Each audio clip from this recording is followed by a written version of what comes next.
Good morning. Welcome to the SBC Word for Tuesday, March 16th.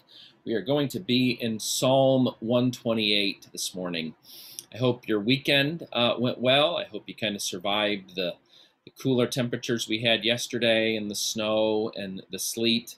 It's definitely kind of late winter, early spring here in northern Illinois, and we're having this mixture of warmer weather and blustery weather kind of in the same week. So I hope you're kind of surviving the roller coaster ride that is weather here in northern Illinois. Again, we're in Psalm 128. This is one of the songs of ascent, and we're kind of entering into the final stretch as we are journeying with God's people as they make their pilgrimage from their home to go be with God and be with God's people.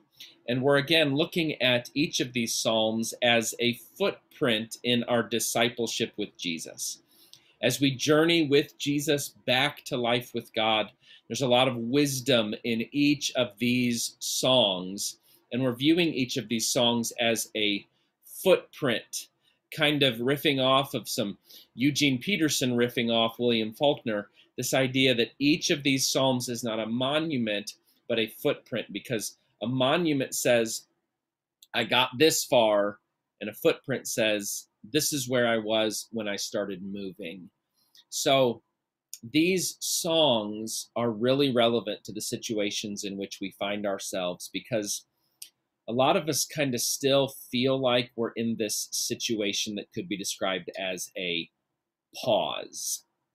Okay? I think things are looking brighter, things are looking hopeful in regards to the COVID-19 pandemic.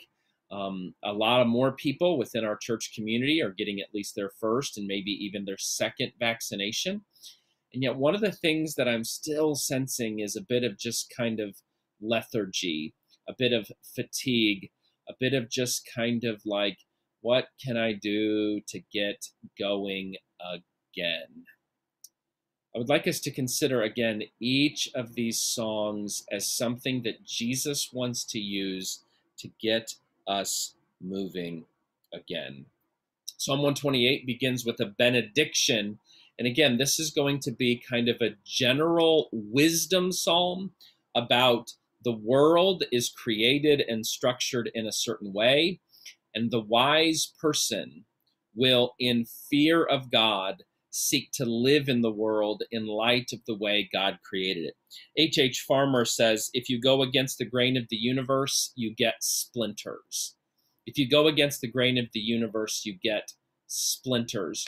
This is kind of one of those types of songs that says the life that goes well is a life that flows from the right fear of the God who created the world as it is. So let's look at Psalm 128.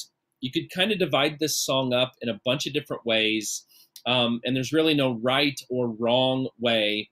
I've chosen, in conversation with a couple of different commentators, to divide it this way. Verses 1 to 4 are a declaration of trust. So if you look at Psalm 128, it begins with, blessed is everyone who fears the Lord. And then if you look in the middle in verse 4, behold, thus shall the man be blessed who fears the Lord. So I'm taking that as kind of a frame of the first stanza of this song. And then verses 5 to 6 are a pronouncement of blessing. So let's unpack this a little bit. Verses 1 to 4, a declaration of trust. Blessed. Okay, so that's kind of a Hebrew benediction.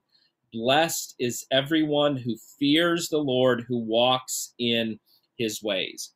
So this is a very wisdom-oriented psalm. If you look at Proverbs, there is this repeated theme of a life of wisdom begins with the fear of God. Well, what does that mean? This first line of Psalm 128 kind of unpacks what it means to fear the God of Israel. And we see that it's not so much an emotion, it's not so much a being afraid of God, but in the parallelism of that first line, the last line of verse 1 defines what it means to fear the Lord. Blessed is everyone who fears the Lord, who walks in his ways. So here's how I would summarize what verse 1 teaches. To fear God is to follow the ways of God. So what the songwriter is doing here is saying a life that fears God is a life that will result in what is described here as blessing. Now, there's a lot of qualifications we need to make because this song could be used by prosperity preachers to say, if you obey God, it will ultimately result in blessing. Brothers and sisters, especially in our context, this is always the temptation. Okay? Last weekend, we had funeral services for Gravetta. And it was one of those funerals that's a little bit more easy to engage in because Gravetta was well over 102 when she died. So even though we miss her, even though her family especially and her dear friends are still grieving that process, we can go into a funeral like that with a little bit of a different emotion because 102. Now, here's the temptation. We could take verses like Psalm 128:1. We could take other verses from the scriptures and say, well, if somebody lives long, that must mean they lived a good, clean, righteous life. Well, there's a way that we could interpret some of the passages of God's word that way, but those need to be qualified. Those need to be qualified by the book of Job. The book of Job goes to great lengths to say, Job was righteous and blameless in God's sight, yet in a way that we can't explain, he experienced great suffering. Not only does Job kind of qualify that interpretation of Psalm 128:1, but there's another character in the Bible. What was his name? He never did anything wrong. He lived in full and complete obedience to God. Yet, what was his name? This is again a little bit of Facebook and YouTube sarcasm. His name was Jesus. Jesus lived a life of full and complete obedience to God, yet his life was cut short by evil and sin in this world. So we've got to kind of qualify certain applications of verses like Psalm 128:1 by the whole story of Scripture and by good, orthodox, Jesus-centered Christian theology. Nevertheless, to fear the Lord is to obey him. To fear God is to follow the ways of God. Now, secondly, in verses 2-4, and again, we're kind of unpacking this first stanza, which we're labeling a declaration of trust. Verses 2-4. You shall eat the fruit of the labor of your hands. You shall be blessed, and it shall be well with you.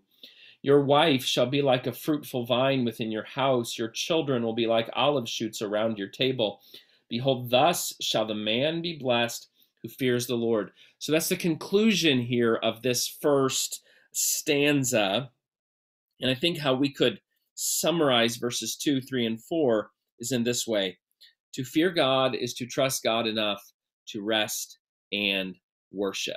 Now, this is a particular psalm that really has this pilgrimage journey motif. And I want us to pause and think about perhaps what it would be like to be a husband, a father, a farmer, a landowner in the context of these songs of ascent. This notion of, for quote unquote religious reasons, taking this journey was in some sense this risk. Because do I want to leave the land behind? Do I want to take the time off from work? Do I want to trust that in obedience to God, things can be taken care of? In light of that angle, I really like what John Goldingay says in his commentary. Speaking of Psalm 128, he says this. Psalm 127 implicitly warned about the possibility of working too hard to make sure the family had enough to eat. That is unwise because it presupposes that everything depends on us. It is acting as if God did not exist. Psalm 128 has started from reverence for Yahweh, which is a very different starting point from that confronted by Psalm 127. It begins to spell out the implications of the declaration in verse 1 by making the opposite point to the one Psalm 127 made. We can have confidence about eating the fruit of our labors if we revere Yahweh rather than assuming everything depends on us. This attitude means Yahweh gets involved with us. That ultimately what both of these songs are doing is kind of confronting this workaholism that thinks that everything depends upon me. And similarly, in the context of the songs of ascent, there could be leaders who say, you know what, I've just got too much work to do. I've just got too much going on in order to set time aside to take that pilgrimage back to Jerusalem. Instead, what Psalm 128 does is describe what fearing God looks like. So verse 1, fearing God is to follow the ways of God. Verses 2 to 4, to fear God is to trust God enough to rest and worship. So verses 1 to 4, first stanza, is a declaration of trust. Now it leads to the second stanza, which is the pronouncement of blessing. Likely what happened in the worship service that used this psalm is now verses 5 and 6 were sung by the priest, the liturgist. The Lord bless you from Zion. May you see the prosperity of Jerusalem. They're on this journey all the days of your life. May you see your children's children. Peace be upon Israel. So within this pronouncement of blessing, verse 4 describes the obedient one as dependent still on God's favor. This obedient one can't guarantee that his work is going to be enough. No, ultimately, no matter how hard he works, ultimately him seeing his children's children, ultimately him seeing the prosperity of Jerusalem depends upon a God who must bless us. Not only does the obedient one depend upon God's favor, the obedient one finally seeks the flourishing of individual, family, and society. This psalm, many commentators describe as work, home, and family.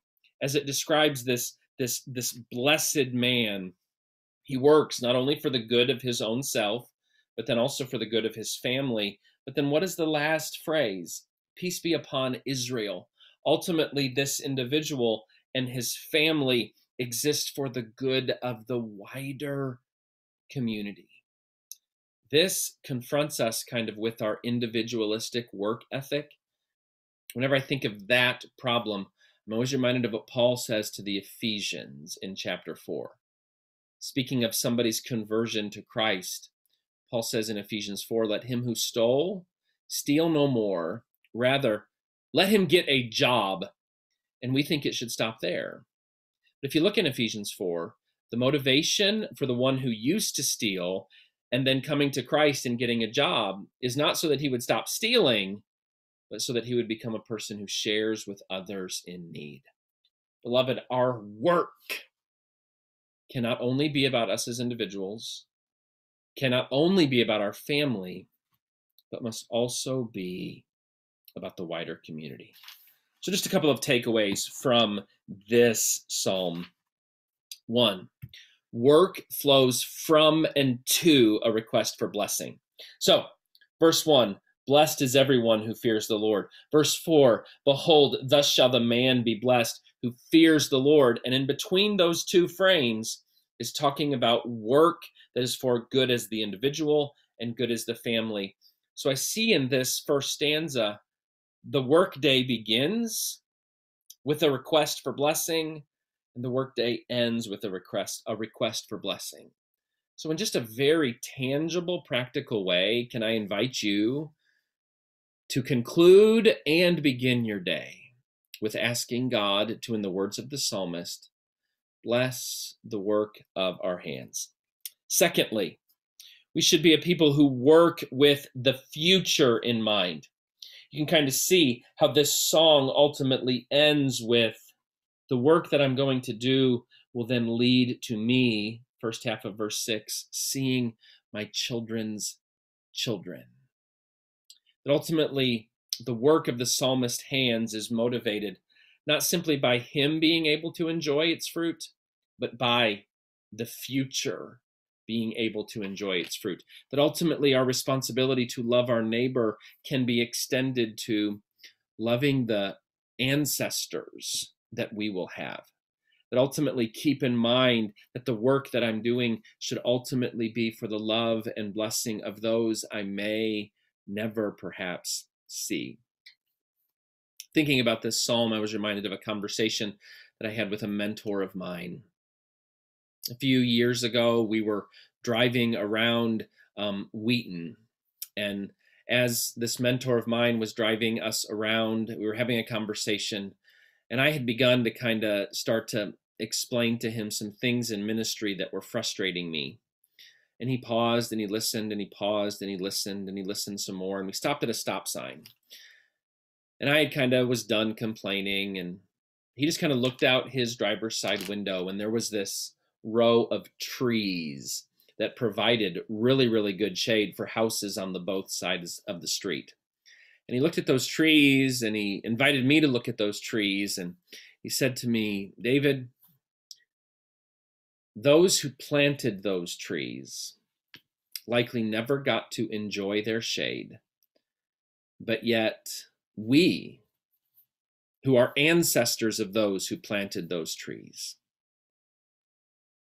get to benefit from the seeds they planted, the work they did, even though they never got to enjoy.